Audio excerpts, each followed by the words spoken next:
war. Air Marshal Pike said, we're going to have to come to terms and find out what the hell's going on here. I want to know. So he began a study. He initiated a study in Shape headquarters that was to last 3 years.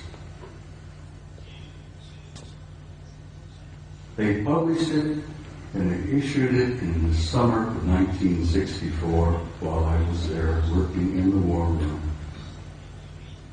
They titled it An Assessment, an evaluation of a possible military threat to Allied forces in Europe. It's all it had from a title, just couldn't learn very much about that. An assessment, an evaluation of a possible military threat to Allied forces in Europe. I was working in the war room one early morning around 2 or 3 o'clock, and as I jokingly used to refer to it, the coffee was too black to drink. We read all the newspapers, magazines.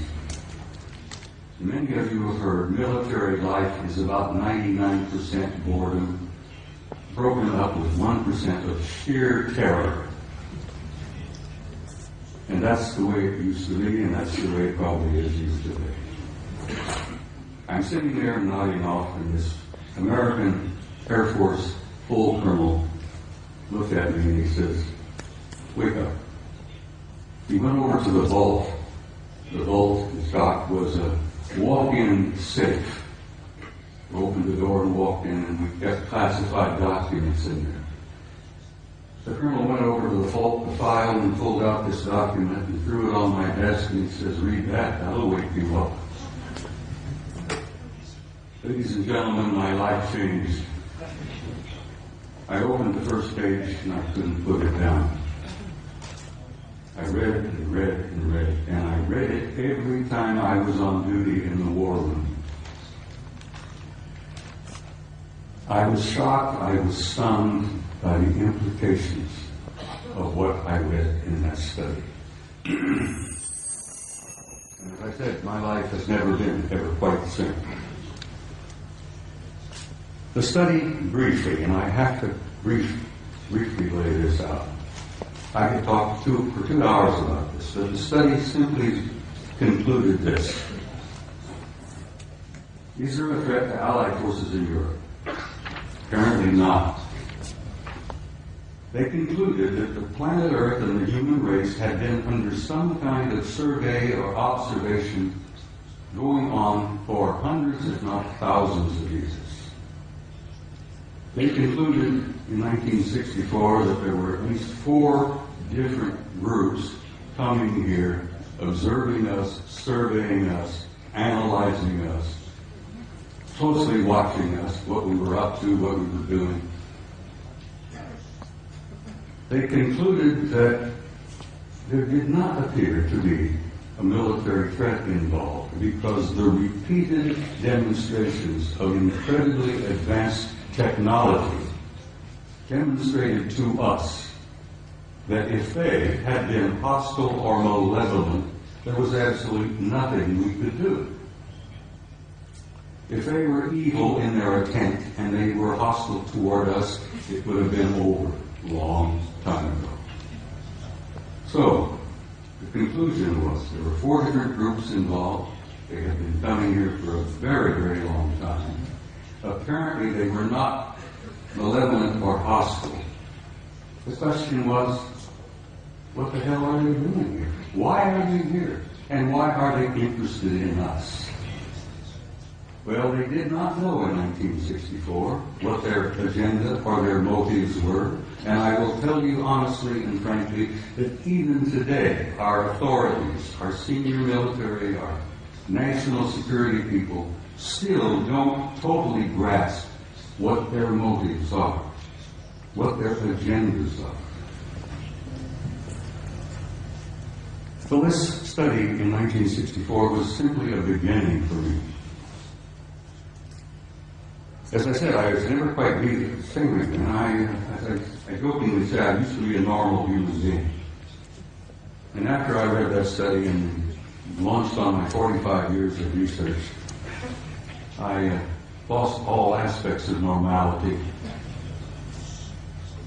I will be frank and tell you that over the years of my study and the material that I've learned and gathered has brought about in me a complete destruction of my old world view, my old world paradigm, the world view that I held since I was a kid, growing up. Everything made sense, I knew why we were here, where we were going, what was taking place. After I spent 45 years on this, it all collapsed around my knees. That was the destructive aspect of my personality. That was the part that changed me completely from the kind of human being that I had been before into the kind of human being I am today. Ladies and gentlemen, I'm totally alienated. No pun intended. I've said in a couple of interviews and briefings and such, I have had, for many, many years, a love-hate relationship with the human race. One moment I love you, the next minute I hate your guts. One minute I adore you for your potential and the beauty of your music and your literature and your art, and the next minute I'm saying, to hell with all of you, blow them up, let them blow themselves up, clean the planet off, get rid of it. It's part of the struggle of having lost your old worldview when your old paradigm collapses around your knees. So the man standing in front of you here today is literally a human wreck as compared to what I used to be. But I feel pretty good about it. I lost all my old illusions. I opened my eyes and I saw the future. And I'm very happy about what I've seen. I've learned over the years from infinitely variety of sources here, there, and everywhere. I didn't retire from the Army until 1976, and I kept my top secret clearance up until that moment. After I retired, I went to work for the Federal Emergency Management Agency and worked another 14 years for the U.S. government, where I had a top secret clearance. So I have a total of 41 years of federal service, you might say. But I've learned things over the years that literally still today stun me and shock me. I've learned that the human race is a hybrid race. I've learned that we are not merely alone. We have never been alone. We have had an intimate interrelationship with advanced extraterrestrial intelligence from the beginning of our history. And let me tell you that intimate interrelationship is still going on. This one race in particular apparently re-engineered us as a species about 200,000 years ago. What we are here today is what we call Homo sapiens sapiens. You're an engineered creature. Your genetics has been manipulated. You're not the same that you were, and you are not the same of what your children and grandchildren and great-grandchildren will be in the next 100 years. The human race is going through a transition. And it's more than a transition.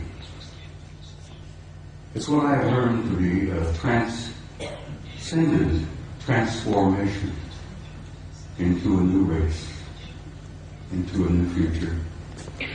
And your descendants will be as different from what you are here today as what you are from old Australopithecus 500,000 years ago. It's not something to be afraid of.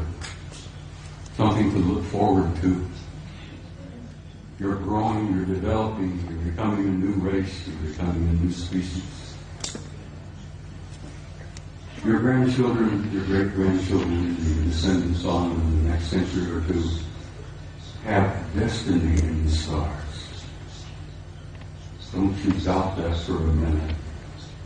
This species, this race, this troublesome bunch of monkeys has a destiny in the stars.